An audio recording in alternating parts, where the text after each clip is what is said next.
The Shadow, the Black Falcon, Chapter 2. The Shadow Speaks. The Shadow! Every one of the 5 racketeers trembled at the sound of the visitant's laugh, though 4 knew that the sinister sound was directed toward one, Rowdy Cushing. There was no comfort for them.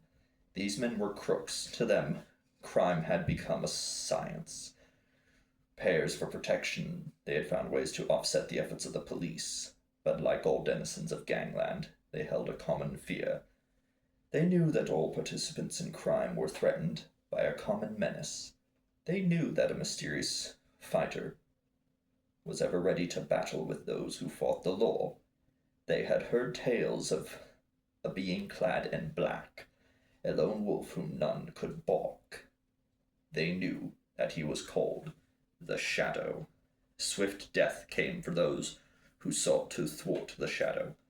Often had this phantom being arrived in spots where gangsters lurked to deal with vengeance upon fiends who plotted crime. But of all spots in Manhattan where security from the Shadow could have been expected, this guarded gaming room within the steel-domed club had promised greatest security. The Shadow's presence was incredible. The trapped men stared as though viewing a ghost. There was an unreality about the clad shape, but it was brought to grim actuality by the tokens of the Shadow's power.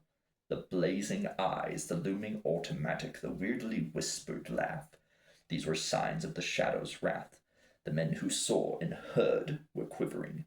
Not a hand stirred as horrified minds hoped only that the Shadow could concentrate upon the man who first had seen him, Rowdy Cushing.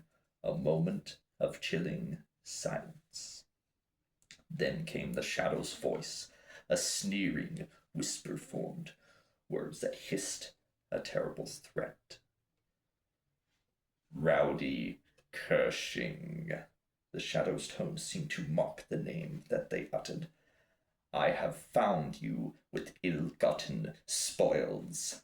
Before I depart, you will tell me of their source. You will betray the part that you have played in evil crime. The tall form was moving inward from the door.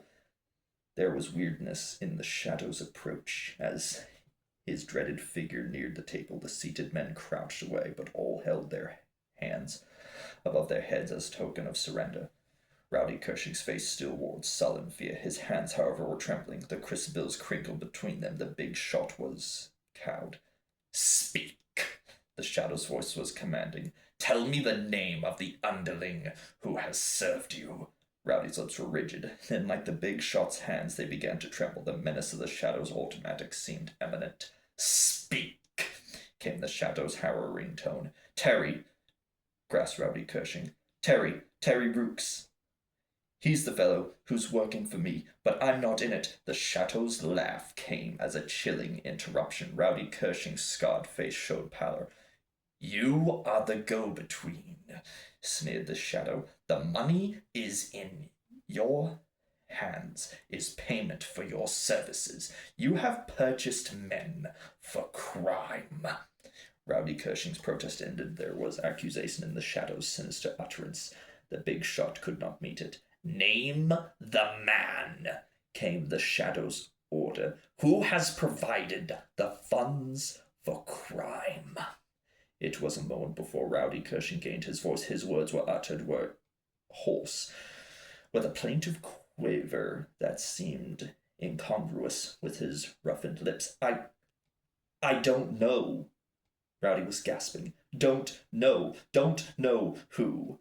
The Shadow's blazing eyes were fierce. A soft, menacing taut came from the lips that Rowdy could not see. A black figure pressed slowly against the trigger. The automatic. I'll tell, blurted his words. Tell all I know. It was Velvet Laffery. He started the game. A pause. Rowdy's voice became a pleading moan.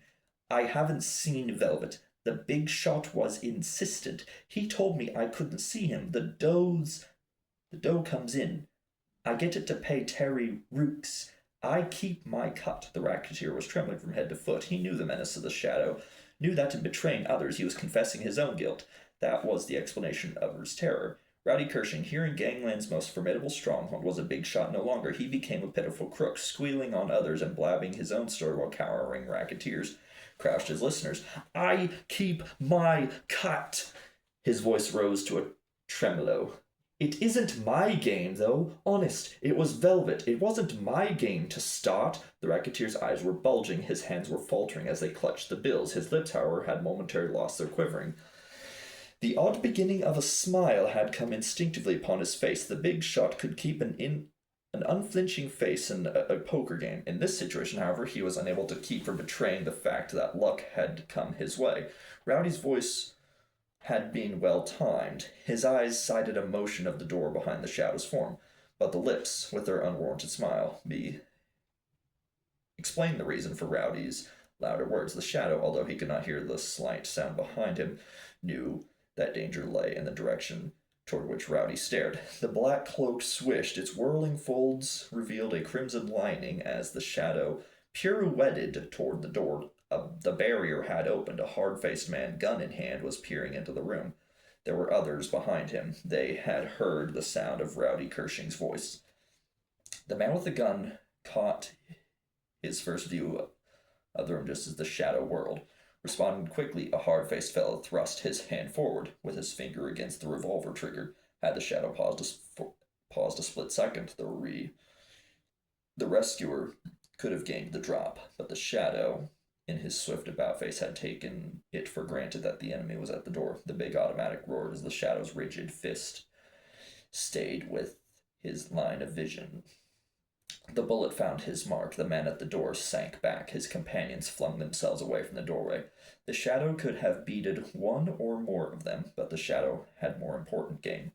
His swift whirl did not stop. It continued with a definite design, back to the spot which the shadow had left. The shadow had foreseen Rowdy Kershing's action the instant that the shadow had begun his whirl.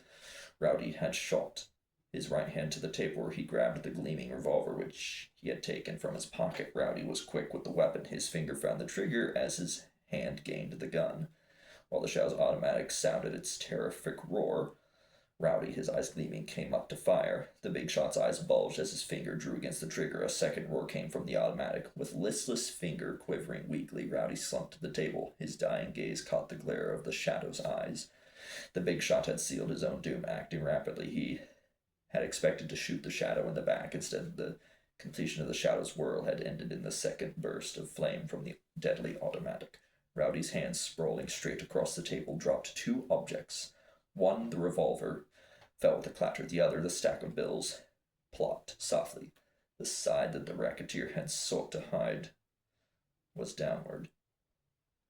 A black feather did not show. With one outward sweep of his free left hand, the shadow sent the revolver flying from the table. It clanked against the wall beyond Rowdy Kershing's crumpled body. With the return sweep, the shadow grasped the pile of bound bills. The packet was beneath the folds of the black cloak. With a quick sideways whirl, the shadow glanced toward the door, then ended back against the wall, his automatic covering the four men who still cowed in their chairs. A laugh resounded through the room with the taunt. The shadow pressed the light switch. His automatic barked two warning shots in the gloom. The four racketeers dived for shelter beneath the table.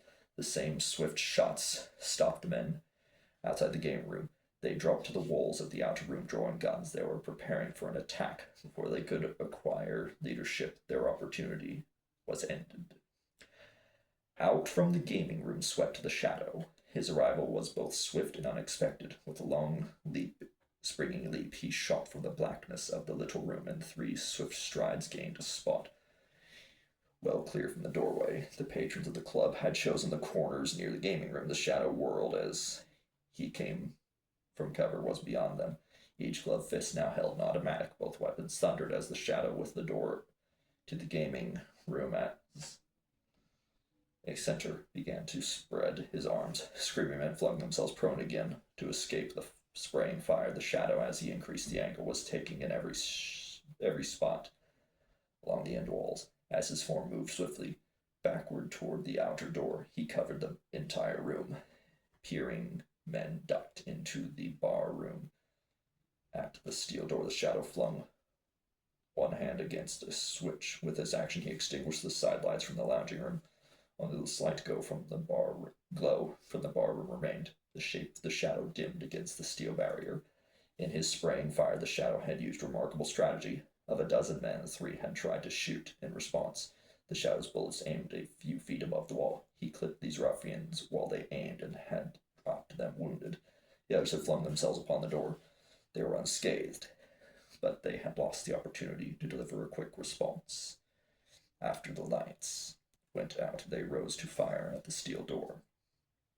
Bullets zimmed against the barrier. The 4 racketeers in the card room joined the shooting. Men surged forward through the gloom. A cry came at the end of the fire. A man pressed the switch by the steel door. Where every eye expected to see a crumpled form of a black-clad figure, there was no one of view. The shadow had pressed the switch that opened the steel door. He had left as the volley of shots had begun. All had been foiled, for there had been no light in the anteroom to show that the door had opened. The answer was discovered when someone slid away the barrier. The lights of the anteroom were out. Steve and Mac, the guards, were laying gagged upon the floor. They were released. Steve pointed to the outer door of steel. "I heard the ring," he explained. "I looked through the peephole. There was no one there. I opened the sliding door. Then he got me." "Same here," grunted Mac. "I heard a rap. I thought it was Steve, and then I was yanked out as soon as I opened the door. The lights were out." "It was the shadow," gasped Steve in an awed tone.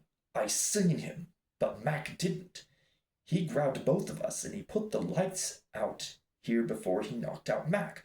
Foiled Crook stood disgruntled. Pursuit was too late to see the shadow was the last deed that anyone intended. None cared to risk a new encounter with the fierce fighter of the night who had invaded the stronghold alone to deliver deserved death to Rowdy Cushing. While the baffled men of crime lingered in their stronghold, a trim coupe rolled to a stop on a side street near Times Square. Black-gloved hands came from darkness. They showed in the dim glow from the sidewalk. Keen eyes surveyed a packet that rested between those hands. It was a stack of crinkly bills that the shadow had taken from Rowdy Cushing. The eyes now saw the strange marking that adorned the paper strip about the packet. A black feather. It was the only symbol of a person who had paid Rowdy Cushing, big shot racketeer, a price for service. That marking, as yet, was the single clue to the man behind some insidious game of crime. A soft, echoing laugh came from hidden lips as the eyes of the shadow identified the species of the plume. That bit of evidence denoted a bird of prey. It was the feather of a falcon.